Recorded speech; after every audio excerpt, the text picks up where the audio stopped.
14 বছর পর সংবিধানে ফিরল তত্ত্বাবধায়ক সরকার ব্যবস্থা। আগামী জাতীয় নির্বাচনের পর থেকে কার্যকর। ত্রুটিপূর্ণ ছিল ত্রয়োদশ সংশোধনী বাতিলের রায়। আজকের রায়ের ফলে আবার তত্ত্বাবধায়ক ব্যবস্থা ফিরে এসেছে। তত্ত্বাবধায়ক সরকার সিস্টেমটাকে বাতিল করে যে রায় দিয়েছিলেন তার রিভিউ করে বাতিল করা হলো। ত্রয়োদশ সংশোধনের উপরে এটা এখন ফার্স্ট অ্যান্ড ক্লোজ চ্যাপ্টার।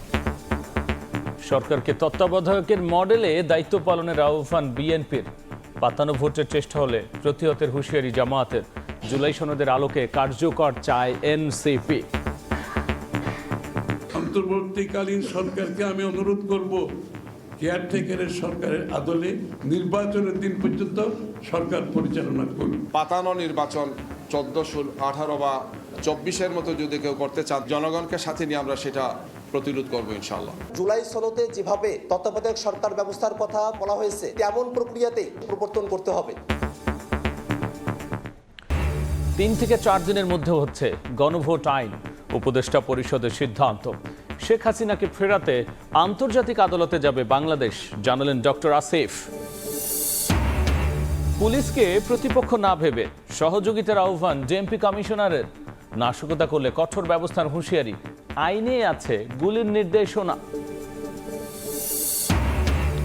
এবার 2 টাকা বাড়িয়ে 34 টাকা কেজিতে ধান কিনবে সরকার।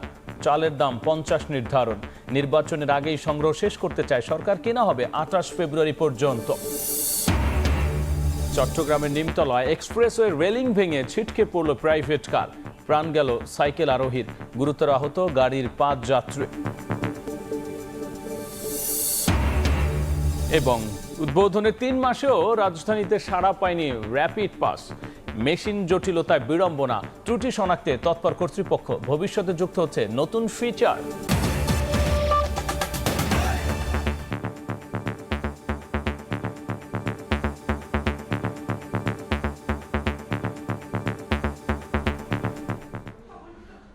চোদ্দ বছর পর সংবিধানে ফিরল তত্ত্বাবধায়ক সরকার ব্যবস্থা। ত্রয়োদশ সংশোধনী বাতিলের রায় কলঙ্কিত ও ত্রুটিপূর্ণ ছিল বলে পর্যবেক্ষণ দিয়েছেন দেশের সর্বোচ্চ আদালত। চতুর্দশ সংসদ নির্বাচন থেকে এই ব্যবস্থা কার্যকর হবে বলেও রায় উল্লেখ করেন আপিল বিভাগ। আর এ রায় স্বস্তি প্রকাশ করেছেন বিএনপি, জামাত সহ সব পক্ষের আইনজীবীরা।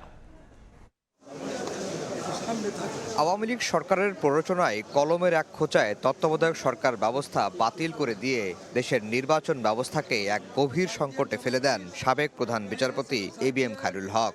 এরপর 3টি বিতর্কিত নির্বাচনে একতরফাভাবে জিতে যায় আওয়ামী লীগ। 5 আগস্ট শেখ হাসিনা সরকার পালিয়ে যাওয়ার পর তত্ত্বাবধায়ক সরকার ফেরাতে আপিল করে বিএনপি, জামাত সহ একাধিক পক্ষ। বৃহস্পতিবার যার রায় দেন প্রধান বিচারপতির নেতৃত্বাধীন 7 সদস্যের আপিল বিভাগ।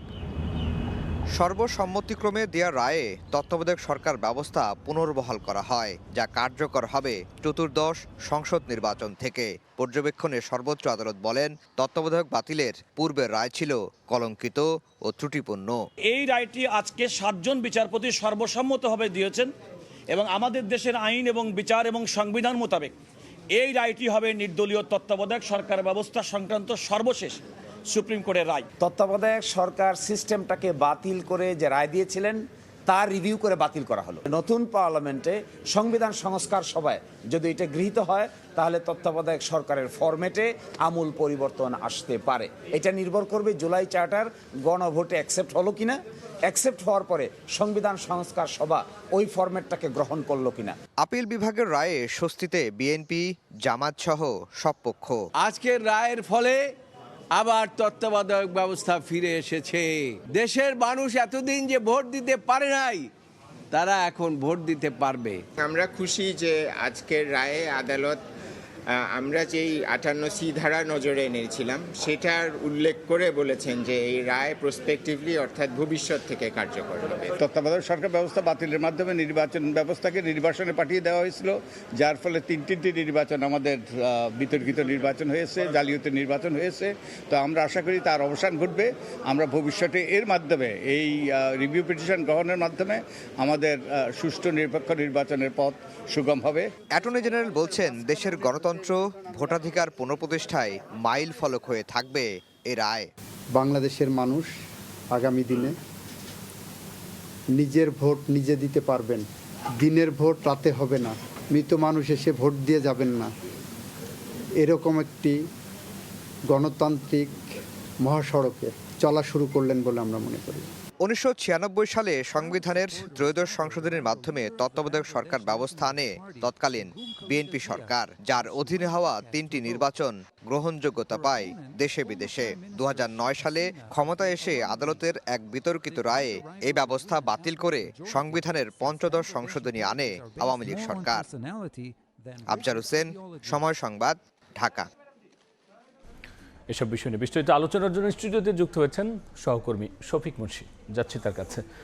শফিক, আবার সেক্ষেত্রে ফেরার পদ্ধতিটা বা কিভাবে আসলে ফিরল একটু যদি সংক্ষেপে বলেন।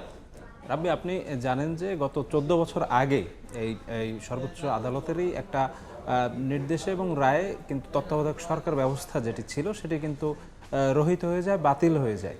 এবং তার প্রেক্ষিতে 14 বছর পর কিন্তু আজ পুনরায় একটি রায়ের মাধ্যমে সেই তত্ত্বাবধায়ক ব্যবস্থা ফিরে এলো। আমরা যদি একটু দেখি যে মূলত আজ যে বিষয়টি সামনে আসছে, সংবিধানে তত্ত্বাবধায়ক সরকার ব্যবস্থাটি পুনর্বহাল হয়েছে এবং 14th নির্বাচন থেকে সেটি কার্যকর হতে যাচ্ছে। অর্থাৎ আগামী ফেব্রুয়ারিতে যে ত্রয়োদশ জাতীয় নির্বাচন হবার কথা রয়েছে সেটিতে কিন্তু এই তত্ত্বাবধায়ক সরকার ব্যবস্থা থাকছে না, থাকবে এর পরের বার থেকে।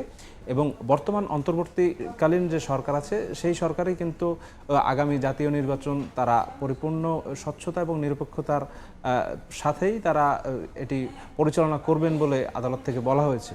অন্যদিকে এই ত্রয়োদশ সংশোধনী বাতিলের রায় ছিল ত্রুটিপূর্ণ, অর্থাৎ ত্রয়োদশ সংশোধনীতেই আসলে সংবিধানের ত্রয়োদশ সংশোধনীতে ছিল তত্ত্বাবধায়ক ব্যবস্থাটি এবং সেটি যখন বাতিল করা হয় সেই বাতিলের রায়টি ত্রুটিপূর্ণ ছিল বলে আদালত পর্যবেক্ষণ দিয়েছে আজ।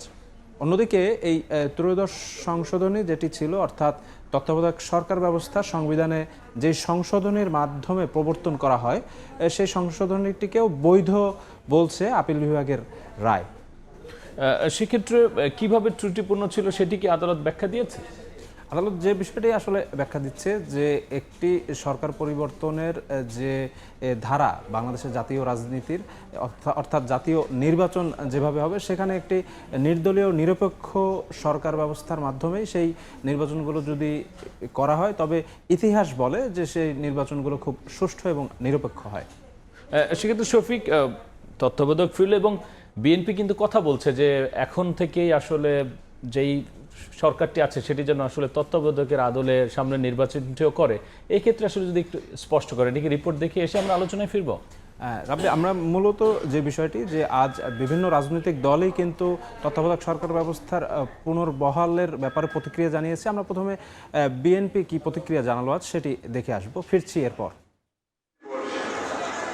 তত্ত্বাবধায়ক সরকার ব্যবস্থা ফেরানোর দাবিতে দীর্ঘ সময় ধরে মাঠে আন্দোলন করে বিএনপি সহ অন্যান্য দল। অবশেষে আপিল বিভাগের রায়ে ফিরে এলো নিরপেক্ষ নির্বাচন আয়োজনের সরকার ব্যবস্থা।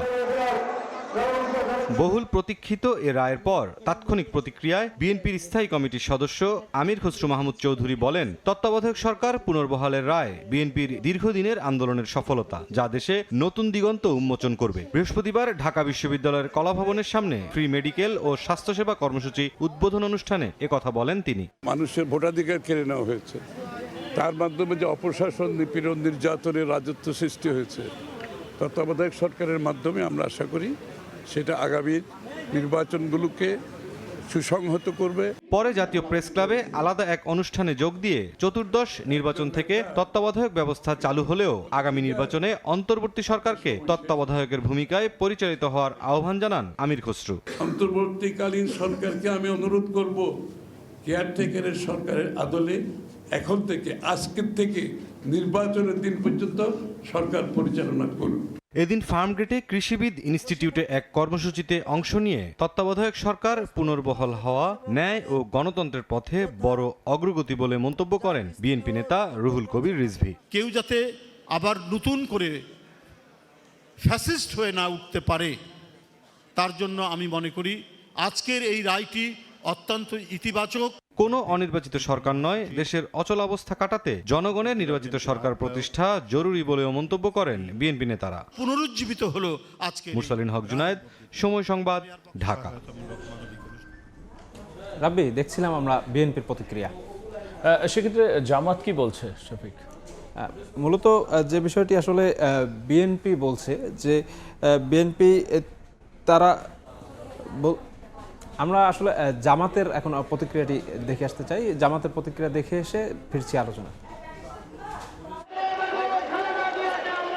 নির্বাচনে পক্ষপাতী আচরণ রোধে 1983 সালে তত্ত্বাবধায়ক সরকার ব্যবস্থার ধারণা দেন জামায়াতের তৎকালীন আমির অধ্যাপক গোলাম আজম। বিগত সরকারের আমলে সংবিধান সংশোধনের মাধ্যমে এ ব্যবস্থার বিলুপ্তি করা হয়। বিভিন্ন রাজনৈতিক দলের দীর্ঘদিনের দাবি ছিল তত্ত্বাবধায়ক ব্যবস্থার পুনর্বহাল। বৃহস্পতিবার সুপ্রিম কোর্টের রায়ে পুনরায় তত্ত্বাবধায়ক ব্যবস্থা পুনর্বহাল হলে রাজধানীর মগবাজারের কেন্দ্রীয় কার্যালয়ে সংবাদ সম্মেলনে এ রায়কে স্বাগত জানায় জামায়াত। তাৎক্ষণিক প্রতিক্রিয়ায় দলটির সহকারী সেক্রেটারি জেনারেল এহসানুল মাহবুব জুবায়ের বলেন, তত্ত্বাবধায়ক ব্যবস্থা বিলোপের মাধ্যমে স্বৈরাচারী হয়ে উঠেছিল অভ্যুত্থানে পতিত আওয়ামী সরকার। কেয়ারটেকার সরকার ব্যবস্থা বাতিলের কারণেই শেখ হাসিনার সরকার পরবর্তীতে এই ফেসিবাদ এবং স্বৈরাচারী চরিত্র তারা অর্জন করেছিলেন। আগামী জাতীয় নির্বাচন বর্তমান অন্তর্বর্তীকালীন সরকারের অধীনে হবার সিদ্ধান্ত প্রসঙ্গে তিনি জানান, বিগত দিনের মতো পাতানো নির্বাচন হলে জনগণকে সঙ্গে নিয়ে তা প্রতিহত করবে জামায়াত। পাতানো নির্বাচন 14, 16, 18 বা 24-এর মতো যদি কেউ করতে চান, তাহলে দেশবাসী অবশ্যই জনগণকে সাথে নিয়ে আমরা সেটা প্রতিরোধ করবো ইনশাআল্লাহ। তত্ত্বাবধায়ক সরকারবিহীন বিগত 3টি নির্বাচনকে ইতিহাসের কলঙ্কিত অধ্যায় হিসেবে আখ্যা দেন এই জামায়াত নেতা। 2014, 2018 এবং 2024-এর যে 3টি নির্বাচন বাংলাদেশের ইতিহাসের সবচেয়ে কলঙ্কিত 3টি নির্বাচন। শফিক মুন্সি, সময় সংবাদ, ঢাকা। রাব্বি, আমরা বিএনপি এবং জামাতের প্রতিক্রিয়া দেখছিলাম, এখন দেখে আসবো এনসিপি আসলে কি প্রতিক্রিয়া দিল। তত্ত্বাবধায়ক সরকার ব্যবস্থা পুনর্বহালের সুপ্রিম কোর্টের রায়কে স্বাগত জানিয়েছে এনসিপি। তারা বলছে যে তাদের এই রায়ের মাধ্যমে গণতান্ত্রিক অগ্রযাত্রা সেটি সামনে ধারাবাহিকতা পাবে।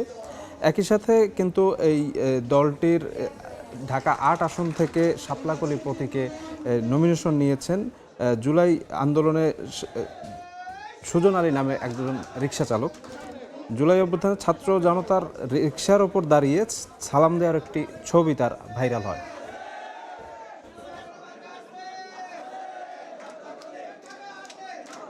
কলঙ্কজনক রায় থেকে বাংলাদেশের বিচার বিভাগ এবং যে জাতি মুক্তি লাভ করেছে, আমরা এটাকে একটা ইতিবাচক ঘটনা হিসেবে দেখি। জুলাই সনদে যেভাবে তত্ত্বাবধায়ক সরকারের কথা বলা হয়েছে, সেভাবে তত্ত্বাবধায়ক সরকার গঠন করাই বাংলাদেশে শান্তিপূর্ণভাবে ক্ষমতা হস্তান্তরের জন্য সবথেকে উপযোগী পদ্ধতি এবং এর ব্যত্যয় করার কোনো সুযোগ নেই। শফিক, সেক্ষেত্রে আমরা বড় 3 দলের আসলে প্রতিক্রিয়া দেখলাম। এখন যদি এক এক করে বিএনপির আসলে প্রতিক্রিয়া কি ছিল একটু যদি আলোচনায় আসেন। বিএনপি মূলত বলছে তাদের দীর্ঘ যে আলোচনার ফসল সেটাই কিন্তু আজ আদালতের রায়ের মাধ্যমে প্রকাশিত হলো। দলটির স্থায়ী কমিটির সদস্য আমির খসরু বলছেন যে সফলতা পেল বিএনপির দীর্ঘদিনের আন্দোলন, কারণ তারা দীর্ঘদিন যাবৎ আসলে তত্ত্বাবধায়ক সরকার ব্যবস্থা প্রবর্তনের একটি আন্দোলন তারা করে আসছিল। অন্যদিকে তত্ত্বাবধায়ক সরকার ব্যবস্থা পুনর্বহালের রায় দেশে নতুন দিগন্তের উন্মোচন করবে বলে জানিয়েছেন তিনি বলছেন যে দীর্ঘদিন যাবৎ যে গণতান্ত্রিক ধারার একটা প্রতিবন্ধকতা ছিল এবং বিগত দিনে ফ্যাসিবাদী সরকার কায়েম হয়েছিল, সেটি কিন্তু মূলত হয়েছিল এই তত্ত্বাবধায়ক সরকার ব্যবস্থা বিলীনের ফলে। কারণ একটি সরকারের অধীনে যখন নির্বাচন হয়, তখন নির্বাচনকালীন সকল কর্মকর্তা বা নির্বাচনী ব্যবস্থা সম্পূর্ণভাবে ওই সরকারের পক্ষে অনেকটাই কাজ করে, তেমনটাই কিন্তু তিনি বলেছিলেন। অন্যদিকে দলটির আরেকজন সিনিয়র নেতা রুহুল কবির রিজভী বলছেন যে ন্যায় ও গণতন্ত্রের পথে বড় অগ্রগতি হচ্ছে আজকের এই রায়। কারণ তিনি বলছেন যে এই রায়ের মাধ্যমে যখন এই তত্ত্বাবধায়ক সরকার ব্যবস্থা ফিরে এলো, এর মধ্য দিয়ে জাতীয় নির্বাচনগুলো স্বচ্ছ এবং নিরপেক্ষ হওয়ার যে প্রক্রিয়া সেটাই আবার প্রবর্তন হলো, যেটি আসলে গণতন্ত্রের জন্য সবচেয়ে বেশি দরকার। সেক্ষেত্রে আমরা যদি জামাতের আলোচনায় আসি, অন্যদিকে জামাত যে বিষয়টি দাবি করছে যে বাংলাদেশের তত্ত্বাবধায়ক সরকার ব্যবস্থার ধারণা সেটি আসলে প্রবর্তন করেছিলেন তাদের সাবেক যে আমির এবং অধ্যাপক গোলাম আজম, এই দাবি করে তারা আরও যে বিষয়টি বলছেন যে আজকে যে রায় অর্থাৎ তত্ত্বাবধায়ক সরকারের পুনর্বহালের যে রায় সেটি ইতিহাসের জন্য গুরুত্বপূর্ণ। এবং আজ কিন্তু তাৎক্ষণিক প্রতিক্রিয়ায় সংবাদ সম্মেলনে দলটির সহকারী সেক্রেটারি জেনারেল এহসানুল মাহবুব জুবায়ের তিনি সাংবাদিকদের যে বিষয়টি বলছেন যে তত্ত্বাবধায়ক সরকার পুনর্বহালের রায়ে গণতন্ত্র তার ইতিবাচক ধারায় ফিরবে। কারণ তিনি বলছিলেন যে বিগত প্রায় 16-17 বছর যাবৎ গণতন্ত্রটি এবং মানুষের জনতার ভোটের অধিকার যেহেতু রুদ্ধ ছিল, সেই জায়গাটি আসলে আর থাকবে না এই রায়ের মাধ্যমে। অন্যদিকে তিনি হুঁশিয়ারি দিয়েছেন যে বিগত দিনের মতো যদি পাতানো নির্বাচন করে, মানে যেহেতু আগামী জাতীয় নির্বাচনটি অন্তর্বর্তীকালীন সরকার করতে যাচ্ছে, তো এই অন্তর্বর্তীকালীন সরকার যদি ফের পাতানো নির্বাচনের মতো কিছু একটা করে, সেক্ষেত্রে জনগণকে সাথে নিয়ে জামাত সেটির প্রতিহত করবে। সেক্ষেত্রে এনসিপি কি বলছে? এনসিপি আসলে এই তত্ত্বাবধায়ক সরকার ব্যবস্থা সেটি পুনর্বহাল রায়কে স্বাগত জানাচ্ছে এবং বলছে যে জাতি কলঙ্কমুক্ত হয়েছে। অন্যদিকে যে বিষয়টি তারা বলছে যে জুলাই সনদে কিন্তু স্পষ্ট রোডম্যাপ দেওয়া আছে যে কীভাবে তত্ত্বাবধায়ক সরকার ব্যবস্থা পুনর্বহাল হবে, সেটি কিন্তু তারা আসলে বাস্তবায়ন করার দাবি জানিয়েছে। সবাইকে অসংখ্য ধন্যবাদ আলোচনায় যুক্ত হওয়ার জন্য। তত্ত্বাবধায়ক ব্যবস্থা ফেরার ইস্যুটি নিয়ে বিভিন্ন রাজনৈতিক দলগুলোর প্রতিক্রিয়া এবং সামগ্রিক বিষয় নিয়ে আলোচনার জন্য স্টুডিওতে যুক্ত হয়েছিলেন সহকর্মী শফিক মুন্সি। এদিকে 3 থেকে 4 কার্যদিবসের মধ্যে গণভোট আইন করা হবে বলে জানিয়েছেন আইন উপদেষ্টা ডক্টর আসিফ নজরুল। উপদেষ্টা পরিষদের বৈঠক শেষে বিকেলে ফরেন সার্ভিস একাডেমিতে ব্রিফিংয়ে তিনি বলেছেন, ফাঁসির দণ্ডপ্রাপ্ত শেখ হাসিনাকে ভারত থেকে ফেরাতে আন্তর্জাতিক আদালতে যাওয়ার কথা ভাবছে এই সরকার। বৃহস্পতিবার সকালে রাজধানীর তেজগাঁওয়ে প্রধান উপদেষ্টার কার্যালয়ে উপদেষ্টা পরিষদের বৈঠক অনুষ্ঠিত হয়। ডক্টর মোহাম্মদ ইউনূসের সভাপতিত্বে ওই বৈঠকে অন্যান্য উপদেষ্টারা উপস্থিত ছিলেন। সাম্প্রতিক আইন শৃঙ্খলা পরিস্থিতি সহ বিভিন্ন বিষয়ে আলোচনা হয় বৈঠকে। নেওয়া হয় বেশ কিছু গুরুত্বপূর্ণ সিদ্ধান্ত।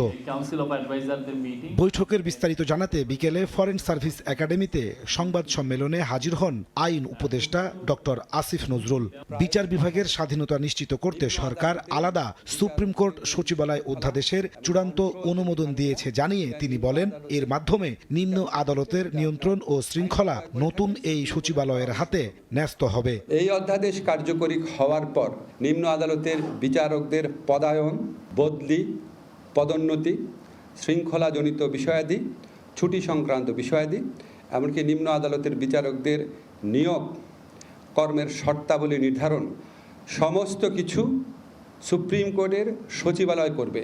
এক প্রশ্নের উত্তরে আইন উপদেষ্টা জানান, আগামী 3 থেকে 4 কার্যদিবসের মধ্যে গণভোট আইন পাশ করবে সরকার।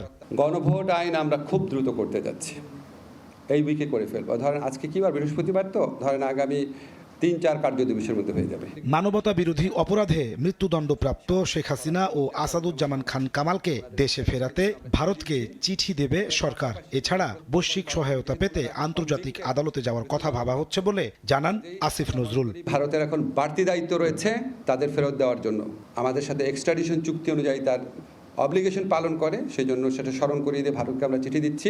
একই সাথে সাথে এই কনভিক্টেড ব্যক্তিদের দেশে ফেরানোর জন্য আন্তর্জাতিক যে অপরাধ আদালত রয়েছে রোমে, সেখানে আমরা কোনো রকম অ্যাপ্রোচ করতে পারি নাকি সেটা বিচার বিবেচনা করার জন্য আমরা অচিরেই বসে সিদ্ধান্ত নিব। আগামী 2 থেকে 3 মাসের মধ্যে সুপ্রিম কোর্ট সচিবালয় যাত্রা শুরু করবে বলে প্রত্যাশা করেন আইন উপদেষ্টা। মৃত্যুদণ্ডপ্রাপ্ত নাজমুস সালেহী, সময় সংবাদ, ঢাকা। প্রধান উপদেষ্টার আমন্ত্রণে 3 দিনের রাষ্ট্রীয় সফরে শনিবার ঢাকা আসছেন ভুটানের প্রধানমন্ত্রী শেরিং তোগবে। সফরকালে দেশটির সঙ্গে 3টি সমঝোতা স্মারক সই হওয়ার সম্ভাবনা রয়েছে বলে জানান পররাষ্ট্র সচিব আসাদ আলম সিয়াম। 1.5 বছর পর প্রতিবেশী দেশ ভুটানের শীর্ষস্থানীয় কোনো নেতা আসছেন বাংলাদেশ সফরে। শনিবার সকালে ঢাকায় পৌঁছাবেন দেশটির প্রধানমন্ত্রী শেরিং তোগবে। সফরসূচির প্রথমেই তিনি সাভারের জাতীয় স্মৃতিসৌধে 71-এর মুক্তিযুদ্ধে নিহত শহীদদের প্রতি শ্রদ্ধা জানাবেন। বৃহস্পতিবার বিকেলে পররাষ্ট্র মন্ত্রণালয়ে এ সম্পর্কিত সংবাদ সম্মেলনে সচিব আসাদ আলম সিয়াম জানান, আগামী শনিবার প্রধান উপদেষ্টার সঙ্গে উচ্চ পর্যায়ের একান্ত বৈঠকে অংশ নেবেন ভুটানের প্রধানমন্ত্রী। এখানেই স্বাক্ষরের সম্ভাবনা রয়েছে কৃষি খাতের 3টি সমঝোতা স্মারক। এছাড়া সাক্ষাৎ করবেন রাষ্ট্রপতি মোহাম্মদ শাহাবুদ্দিনের সঙ্গে। প্রধানমন্ত্রী তোবগে মাননীয় প্রধান উপদেষ্টার সাথে একান্ত বৈঠক করবেন। এর পর দুই দেশের মধ্যে প্রতিনিধি পর্যায়ের দ্বিপাক্ষিক বৈঠক অনুষ্ঠিত হবে। বৈঠক শেষে ভুটানের সাথে আন্তর্জাতিক ইন্টারনেট ব্যান্ডউইথ, ভুটানের বিশেষজ্ঞ চিকিৎসক ও স্বাস্থ্যকর্মী নিয়োগ এবং কৃষি সহযোগিতা বিষয়ক 3টি সমঝোতা স্মারক স্বাক্ষর হবার সম্ভাবনা রয়েছে।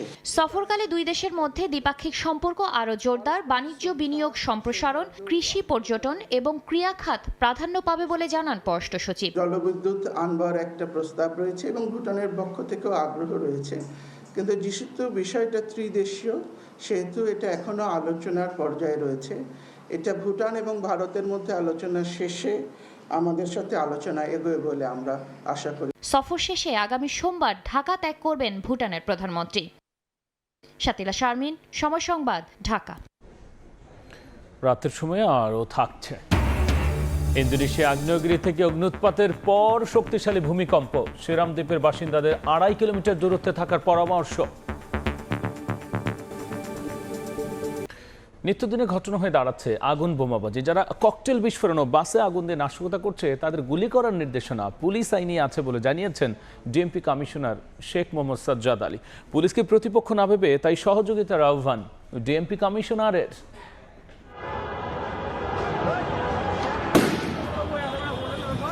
কার্যক্রম নিষিদ্ধ আওয়ামী লীগের লকডাউন ও শাটডাউন কর্মসূচি শেষ হলেও রাজধানীতে থামছে না বাসে অগ্নিসংযোগ ও ককটেল বিস্ফোরণের মতো ঘটনা। বুধবার রাতেও রাজধানীর রামপুরায় বাসে আগুন ধরিয়ে দেয় দুর্বৃত্তরা। পল্লবী থানার সামনে ঘটানো হয় 4টি ককটেল বিস্ফোরণ, এতে আহত হন এক পুলিশ সদস্য। আর্থিক সুরক্ষা এবং মানসিক বাহিনীর সদস্যদের ওপর এমন ককটেল হামলার সমালোচনা করে ডিএমপি কমিশনার বলেছেন, এ ধরনের ঘটনা ঘটতে থাকলে মনোবল হারাতে পারে পুলিশ। আমার অফিসারদের মনোবল যদি ভেঙে যায় তাহলে আপনাদেরকে আবার এই নিজেদেরকে বাঁশের লাঠি নিয়ে বৃদ্ধ লোককেও রাস্তায় নেমে তার বাড়িঘর এর পাহারা দিতে হবে। নাশকতা রোধে গুলির নির্দেশের ব্যাখ্যাও দেন কমিশনার, বলেন এটা পুলিশের আইনে আছে। নগরবাসী জানমাল রক্ষায় কঠোর আইন প্রয়োগের হুঁশিয়ারিও নগর পুলিশ প্রধানের। এটা পুলিশ কমিশনারের কোনো নির্দেশনা না, এদেশের বেসিক আইনে বলা হয়েছে। আপনারা আইনটা দেখেন, আমি কোনো নির্দেশ দিই না এখানে।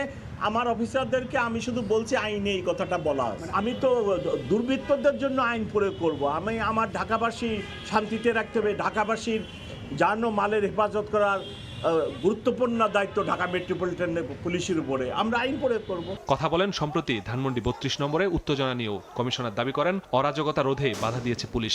রাস্তায় আন্দোলনে নেমে পুলিশকে প্রতিপক্ষ না ভেবে সহায়তার আহ্বান ডিএমপি কমিশনারের।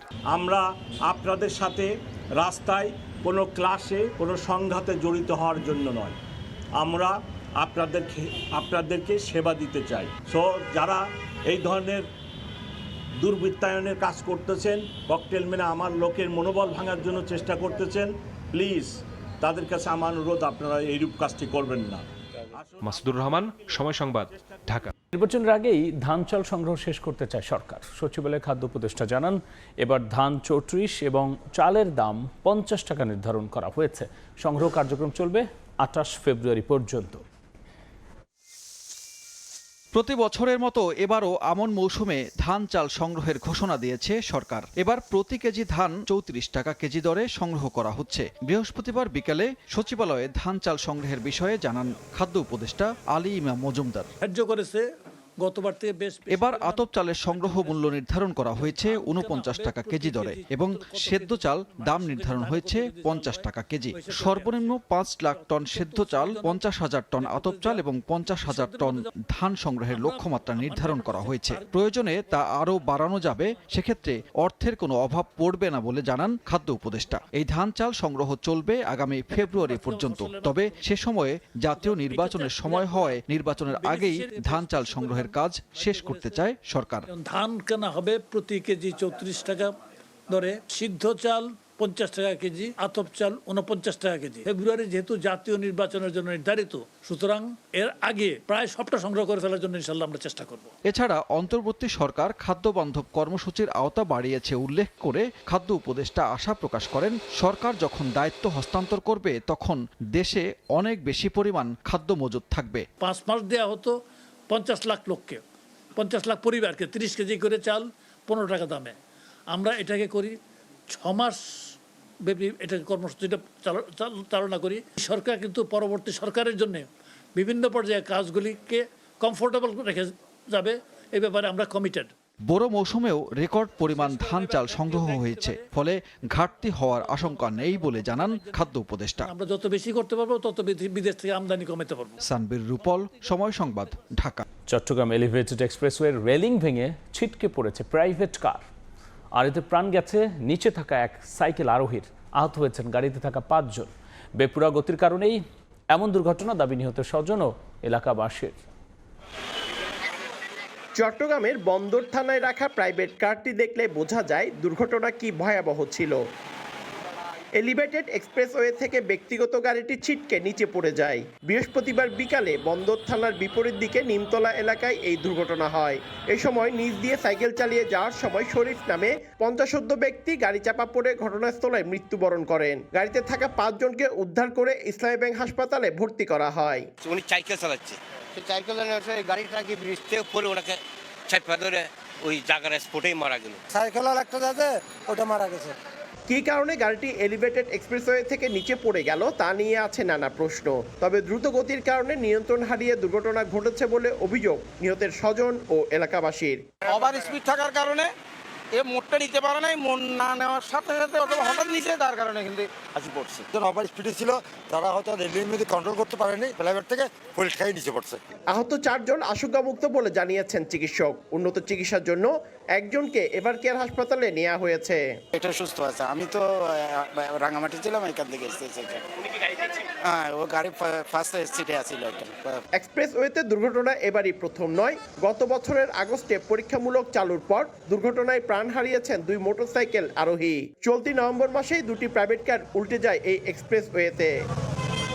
পার্থপ্রতিম বিশ্বাস, সময় সংবাদ, চট্টগ্রাম। উদ্বোধনের 3 মাস পেরিয়ে গেল, প্রচারের অভাবে রাজধানীতে আশানুরূপ সাড়া পাচ্ছে না র্যাপিড পাস। যাত্রীদের অভিযোগ, তাৎক্ষণিকভাবে কার্ডের তথ্য রিড করতে পারছে না পাঞ্চ মেশিন। ডিটিসিএ বলছে, যাত্রী সুবিধার কথা মাথায় রেখে বেশ কিছু নতুন ফিচার যুক্ত করা হবে এই র্যাপিড পাসে।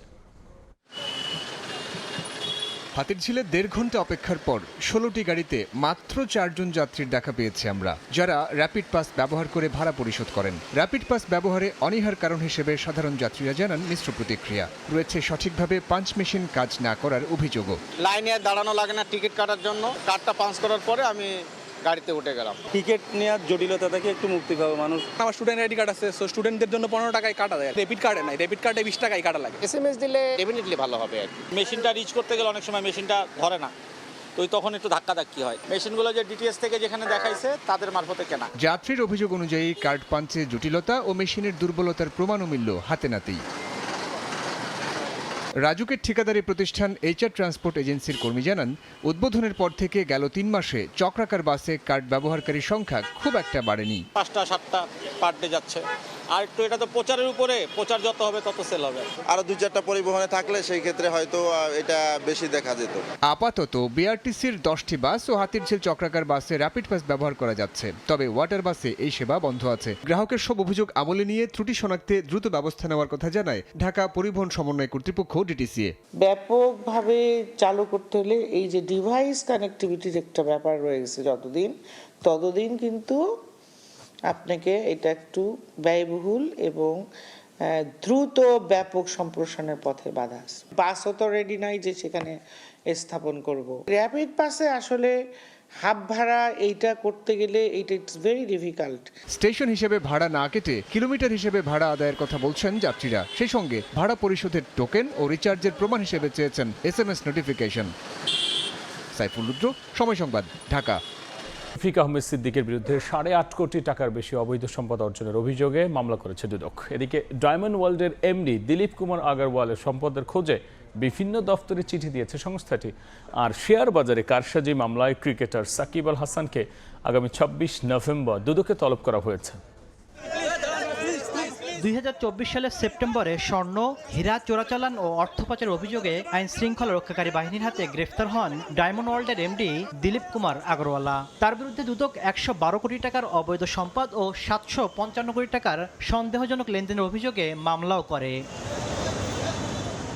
আগরওয়ালার সম্পদের বিস্তৃতি দেশের গণ্ডি পেরিয়ে কলকাতা, অস্ট্রেলিয়াতে জুয়েলারি শোরুম সহ অঢেল সম্পদের অভিযোগ এসেছে দুদকের হাতে। দিলীপের সম্পদের খোঁজে দেশের একাধিক দফতরে চিঠি দিয়েছে সংস্থাটি। ৩৪টি ব্যাংক হিসাবে ৭৫৫ কোটি টাকারও বেশি মূল্যের সম্পদ বা অর্থ অস্বাভাবিক লেনদেন করে মানি লন্ডারিংয়ে সম্পৃক্ত অপরাধে ইতিপূর্বে মামলা রুজু করা হয়েছিল। উক্ত মামলা সংক্রান্তে আমাদের তদন্তকারী কর্মকর্তাগণ বিভিন্ন দপ্তরে দালিলিক প্রমাণাদি সংগ্রহের জন্য অধিযাচনপত্র প্রেরণ করছেন। এদিন শেখ রেহেনার স্বামী ঢাকা বিশ্ববিদ্যালয়ের সাবেক শিক্ষক শফিক আহমেদ সিদ্দিকের বিরুদ্ধে মামলা করে দুদক, যেখানে তার বিরুদ্ধে ৮ কোটি ৬৫ লাখ টাকার অবৈধ সম্পদ অর্জনের প্রমাণ পেয়েছে। অসাধু উপায়ে জ্ঞাত আয়ের উৎসের সাথে অসঙ্গতিপূর্ণ ৮ কোটি ৬৫ লক্ষ টাকারও বেশি মূল্যের সম্পদ অর্জন ও দখলে রাখার অপরাধ অনুসন্ধানকালে প্রমাণিত হয়েছে। এদিকে শেয়ার বাজার থেকে কারসাজির মাধ্যমে প্রায় ২৫৭ কোটি টাকা আত্মসাতের মামলায় আগামী ২৬ নভেম্বর দুদকে তলব করা হয়েছে ক্রিকেটার সাকিব আল হাসানকে। জনাব সাকিব আল হাসান সাবেক অধিনায়ক বাংলাদেশ জাতীয় ক্রিকেট দল ও সাবেক সংসদ সদস্য মাগুরা ১-কে জিজ্ঞাসাবাদের জন্য তদন্তকারী কর্মকর্তা নোটিশ জারি করেছেন। তাসলিম তৌহিদ, সময় সংবাদ, ঢাকা। দেখছেন রাতের সময়। ইন্দোনেশিয়ার আগ্নেয়গিরি থেকে অগ্ন্যুৎপাতের প্রভাবে শক্তিশালী ভূমিকম্প হয়েছে। শিরামদ্বীপে ৬ মাত্রা শক্তিশালী ভূমিকম্পটির উৎপত্তিস্থল ছিল ১৩৬ কিলোমিটার গভীরে, তবে সুনামি সতর্কতা জারি হয়নি। সেমেরু ইন্দোনেশিয়ার প্রায় ১৩০টি সক্রিয় আগ্নেয়গিরির মধ্যে একটি। ইন্দোনেশিয়ার প্যাসিফিক রিং অফ ফায়ার অবস্থিত, যেখানে পৃথিবীর ভিন্ন ভিন্ন প্লেটের সংঘর্ষের কারণে বারবার ভূকম্পন ও আগ্নেয়গিরির অগ্ন্যুৎপাত হয়। এ পর্যায়ে শীর্ষ সংবাদ জানিয়ে দিচ্ছে আরও একবার। ১৪ বছর পর সংবিধান ফিরল তত্ত্বাবধায়ক সরকার ব্যবস্থা। আগামী জাতীয় নির্বাচনের পর থেকে কার্যকর। ত্রুটিপূর্ণ ছিল ত্রয়োদশ সংশোধনী বাতিলের রায়। সরকারকে তত্ত্বাবধায়কের মডেলে দায়িত্ব পালনের আহ্বান বিএনপির। পাতানো ভোটের চেষ্টা হলে প্রতিহতের হুঁশিয়ারি জামায়াতের। জুলাই সনদের আলোকে কার্যকর চায় এনসিপি। এবং ৩ থেকে ৪ দিনের মধ্যে হচ্ছে গণভোট। আইন উপদেষ্টা পরিষদের সিদ্ধান্ত, শেখ হাসিনাকে ফেরাতে আন্তর্জাতিক আদালতে যাবে বাংলাদেশ, জানালেন ডক্টর আসিফ।